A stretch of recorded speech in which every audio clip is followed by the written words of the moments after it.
And so, look, Alex has given us a really good overview there, very detailed in terms of the different areas of uSecure. And in order, I think, to have a effective human risk process, or human risk management process in the business, though, we need to think broader than just uSecure. And I'm looking at this in terms of 3 layers. So behavioral, which is very much where uSecure comes in. As you can see, it can address the training requirements, simulating what the attackers are doing, improving the culture, and some of the things that we've talked on.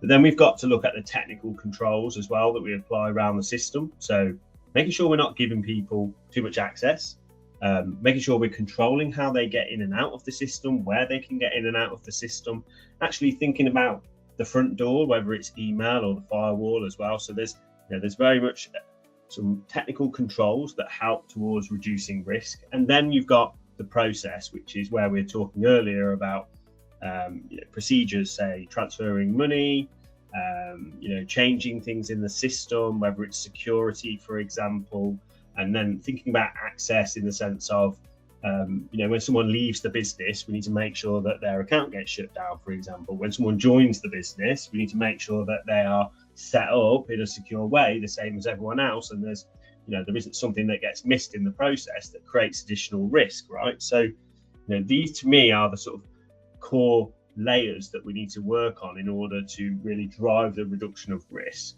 And just talking about the culture as well. So, clicks are going to happen. People are going to fall for stuff. Somebody might plug in the USB drive that they find in the car park, or scan the code, or whatever it is. This kind of stuff is going to happen. Yeah.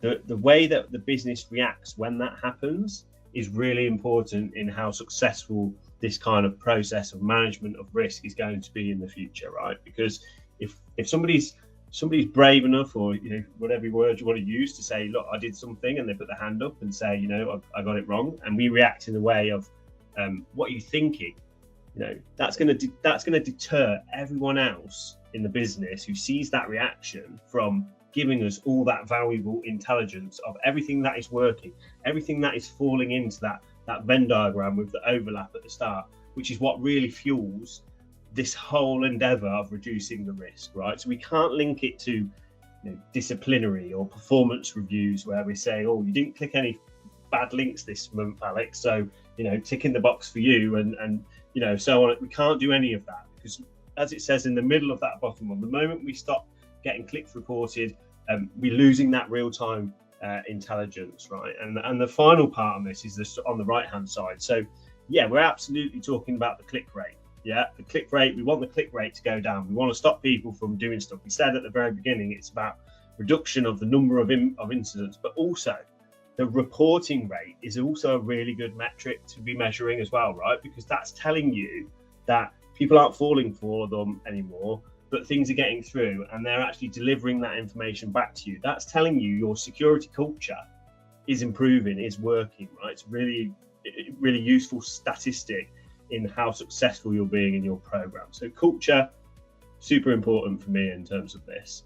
Just in terms of 3 things that you could do today. Number 1, as we've said, just send out, and if it's your responsibility, send out that email that says, look, if you do click something or you do something, just tell us fast, right? Tell us, nothing's going to happen, but it's much better for us if we can contain it and deal with it much quicker, and we understand what it was and why it happened. The second one is thinking about, in your business, where's the overlap of those roles and attacks, right? The danger zone, and using AI will help you to pick apart that process. So let's say you take your finance AP, or some sort of transfer process, and you brain dump that process into a ChatGPT or a Claude or whatever your approved AI tool is. Then ask it to be adversarial. So say, okay, pick holes in this process. How would you exploit it? Going to find some really interesting ways it's going to help you to perhaps strengthen that process. And that can really go down to the bottom one as well. So audit the 3 layers. What have you got in behavior? What have you got in technical? What have you got in process? What are you missing? These are all free. They cost you nothing but time, realistically. But if they're done in the right way, they're going to help you reduce the risk. And so to finish off now, Alex has, as he said, kindly offered everybody a free trial of the uSecure suite of applications guided by Klipboard IT. So you can step through all those areas, the emails, the phishing, the reporting, policy, everything else. I mean, what kind of stuff can they get done, Alex, in the trial that we can run with them and yourself? Well, they can get the gap analysis, the first thing, like the whole quiz we spoke about earlier. I'll be able to add gaps in the knowledge of people. A phishing attack as well. I think that's the most important thing, because if you've never run one before, you have no idea how good your employees are at spotting phishing emails. So to me, that will be the key thing, being able to work with the Klipboard team to work on a custom phishing email and see how people react to it. Yeah, really, really interesting to see what lands and how many people sort of click it.